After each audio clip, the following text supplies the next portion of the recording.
Inihatid ni Jack si Olivia malapit sa bahay ng mga ito. Ngunit sinigurado niya na hindi siya makikita ng ina ito upang makaiwas siya sa iskandalo. Hindi naman inaasahan ng binata na nakabang sa kanyang pag-uwi ang kanyang mga magulang. Jack, gusto ka naming makausap ng mama mo. Sabi agad ni Don Alfonso sa kanya. Mabibigat ang kanyang mga hakbang habang patungo siya sa sala. Jack, totoo ba na magkasama kayong dalawa ni Olivia? Tanong sa kanya ng kanyang mama. Hindi ho. At bakit ko naman makakasama ang anak ng ating kusinera? Tanggi agad niya sa ina. Jack, huwag ka nang magkaila sa amin ng iyong ina. May nakakita sa inyo sa park habang magkahawak kamay kayo naglalakad patungo sa kotse mo. Ng kanyang ama, kaya hindi na niya nagawang tumanggi. Iho, gusto ko lamang ipaalam sa iyo na minor de edad pa si Olivia at kapag pinakaalaman mo siya, ay siguradong sa Muntinlupa ka pupulutin. May babalang sabi ng kanyang ina. May kabang bumundol sa kanyang dibdib matapos marinig ang sinabi ng ina. Ngunit hindi siya nagpahalata sa kanyang mga magulang. Bakit ko naman ho pakikialaman ang babaeng iyon? Samantalang hindi ko naman siya girlfriend. Kunwang bali walang tanong niya sa mga magulang. Pinaaalalahanin ka lang namin. Alam mo bang 15 years at 8 months pa lang si Olivia? Muling sabi sa kanya ng kanyang ama. Lihim niyang naikuyom ang mga kamao. Hindi niya alam na napakabata pa ni Olivia sapagkat hinog na ang kagandahan ito sa kanyang mga paningin.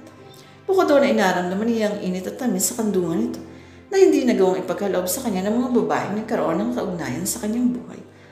Jack, kung binabalak mong ligawan si Olivia, ay ipagpaliban mo muna. Hintayin mo ang kanyang pagdadalaga at kapag sumapit na sa edad na 18, ay maaari mo na siyang ligawan.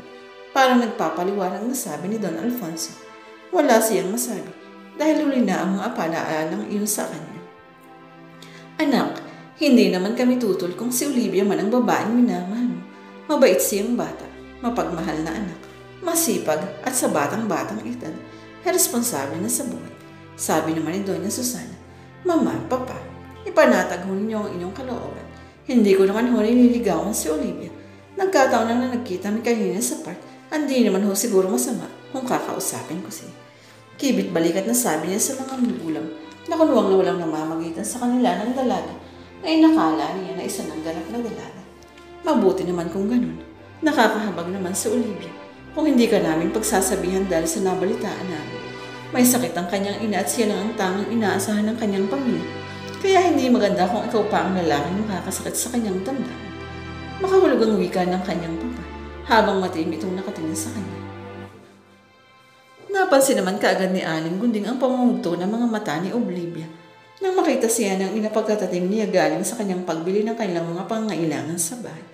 Olivia, umiiyak ka ba? Tanong ni Aling Gunding sa anak.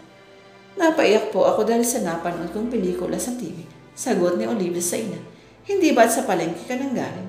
Paano ka nakakapanood sa telebisyon? Nagtatakang tanong ng ina sa kapatid.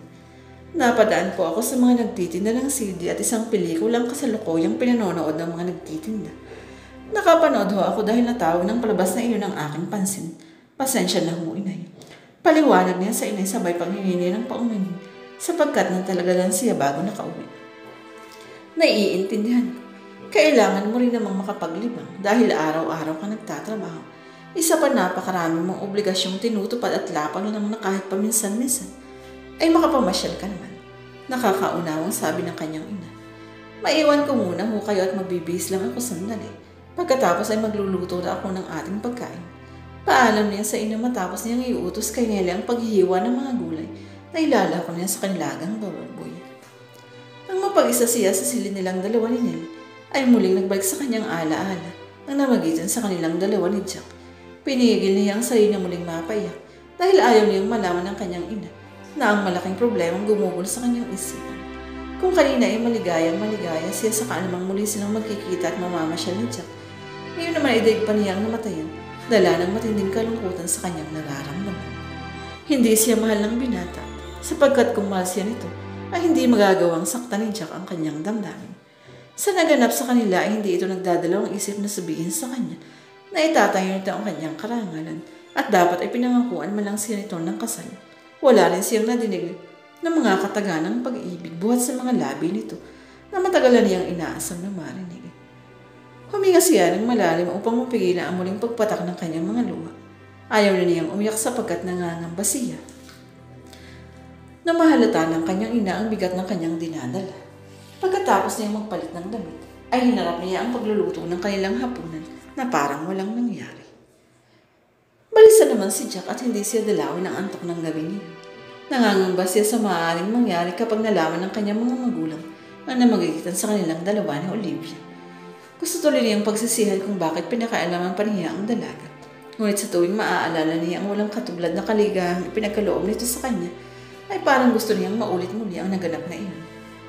Pero ngayong alam na niya kung gaano ito ka-inosente, ay kinikilabutan siya kung muli niyang uulitin ang pag-angkin dito. Wala itong muwang at siya ang nagsilbing maestro nito sa ganoong bagay. At ngayon ang pakiramdam niya ay isa siyang lawin na sumila sa isang sisiw. Halos mag-uumag na nang makatulog si Jack at dala niya ang kanyang kabalisahan hanggang sa magising siya kinabukasan. Nanlalalim yata ang mga mata mo. Hindi ka ba nakatulog? Tanong ni Doña Susana kay Jack habang kumakain sila ng almusal. Siguro ay iniisip ni Jack ang kanyang girlfriend kaya hindi siya masyadong nakatulog kagabi. May paranoksang sabi ng kanyang ate Dolores. Nagkataon naman na kulang ang taga-silbi nila sa pagkain, kaya si Olivia ang nakatulong ng kanilang mga taga-silbi sa hapag-kainan. Dinig na dinig ito ang sinabi ng kanyang kapatid at nagkaroon tuloy siya ng pagnanais na kausapin ito at sabihin walang katotohanan ang sinabi ng kanyang ate Dolores. Ngunit pinigilan niya ang sarili. Hindi na dapat maulit ang naganap sa kanila at kailangan na rin niya itong iwasan alang-alang sa katahimikan nilang lahat. Balita ko ay maganda at sexy ang kasintahan mo ngayon, Jack. Bakit hindi mo siya ipinakikilala sa amin?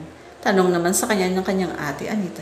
Hindi pa nagtatagal ang aming relasyon at sa palagay ko ay hindi pa rin siya handang humarap sa inyo sapagkat masyado pa siyang abala sa kanyang trabaho at pamilya. Pakikisakay naman ni Jack sa pagbibiro ng mga nakatatandang kapatid, sabay sulyap ng panakaw kay Olivia. Napakagatlabi naman si Olivia matapos madinig ang kanyang sinabi. Naubuo sa isipan nito na talagang may ibang babae sa kanyang buhay, ay ito ay ginawa lamang siyang pampalipas oras. Hindi niya alam kung bakit siya ang nasaktan nang makita niya ang pangingilid ng mga luha ni Olivia na para makaiwas siya sa nararamdamang iyon ay pilit niyang itinaw ng atensyon sa pagkain. Lingid sa kaalaman nilang dalawa, ay inoobserbahan ni na Don Alfonso at Doña Susana ang kanilang mga kilos. Bukod doon ay kinausap na rin ng mga ito ang hipag niyang si Anita, kaya batid na ng mga magulang ang namagitan sa kanilang dalawa ni Olivia. Nang matapos ang pagkain ng almusal ng pamilya Menjola, ay agad nagtungo si Olivia sa hardin. Hindi na niya nakayanang pigilan ang bugso ng damdamin. Mahal na mahal niya si Jack at kamatayan ang katumbas ng malaman niya na may ibang babae itong minamahal. Si Jack naman ay nagmamadaling umalis upang magtungo sa trabaho nito at hindi tayo ito nag-aksaya ng panahon na kausapin siya. Umiiwas din ang binata na may mahalata ang mga kasama sa bahay, kaya ganoon ang ginawa nito. Sinundaw naman ni Doña Susana si Olivia para kausapin ng masinsinan. Olivia, bakit ka umiiyak? May problema ka ba? Malumanay ang boses na tanong ni Doña Susana sa kanya. Wala ho. Naalala ko lang ang kalagayan ng inay. Pagkakailan niya sa butihing ina ni Jack. Naupo ang Doña sa kanyang tabi at pagkatapos ay hinagod nito ang kanyang likod. Dahil sa ginawa ng ina ng binata, ay hindi na niya nakayanan ang bigad ng suliraring kinikimkim niya sa dibdib. Umiiyak siyang yumakot dito at matagal sila sa ganoong ayos. Hanggang sa humupa ang kanyang damdamin. Olivia, magtapat ka nga sa akin. Kayo ba ni Jack ay may unawaan na? Tanong nito sa kanya sa tonong nagmamalasakit. Senyora, gusto ko hong maging tapat sa inyo.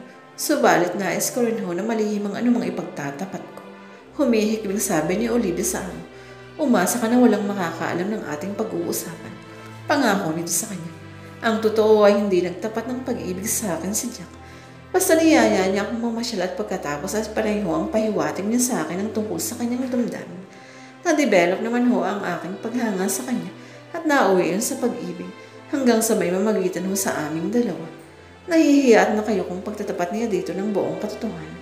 Ang ibig mong sabihin ay may nangyari sa inyong dalawa ni Jack? Pagliliwanag nito dahil parang hindi nito mapaniwalaan na naganap ang ganon sa kanila ng anak nito dahil napakabata pa niya. Mahal ko ho si Jack kaya hindi ko siya magawang tanggihan. Kailan pa nangyari ito? Kahapon lamang ho. Olivia, ano mo ba ang maaaring mangyari kapag nalaman ito ng inay mo at nagreklamo siya dahil minor de edad ka pa? Bigla ang dating ng pag-aalala sa dibdib nito bilang isang ina. Senyora, huwag po kayong mag-alala. Hindi malalaman ini ang namagitan sa aming dalawa ni Jack. Mahal ko ho ang anak ninyo at hindi ko ho gugustuhin na mapahamak siya. Ilimihim na lamang ho natin ang nangyari at pipilitin ko na iwasan siya. Ano ang ibig mong sabihin na iiwasan mo si Jack? Alam ko na hindi niya ako mahal at maaaring naakit lang ho siya sa akin. Kaya natukso siya na ang krimen ako. Iiwasan ko na ho siya simula ngayon at kapag nakakita ako ng ibang trabaho, ay alis na ho ako dito. Hindi ko gustong maging sagabal sa anumang gustong gawin ng lalaking mahal ko at ayaw kong mapilitan siya na panagutan ang lahat ng dahil lamang sa isang obligasyon. Puno ng kapaitang sagot niya sa niya. Magagawa mo iyon para kay Jack. Ang lahat ay kaya kong gawin para sa kanya. May mapait na ngiti sa mga labing sabi niya. Pero paano ka na ngayong wala na ang iyong iniingatang dangal? Bahala na po. Basta tayong dalawa lamang ho.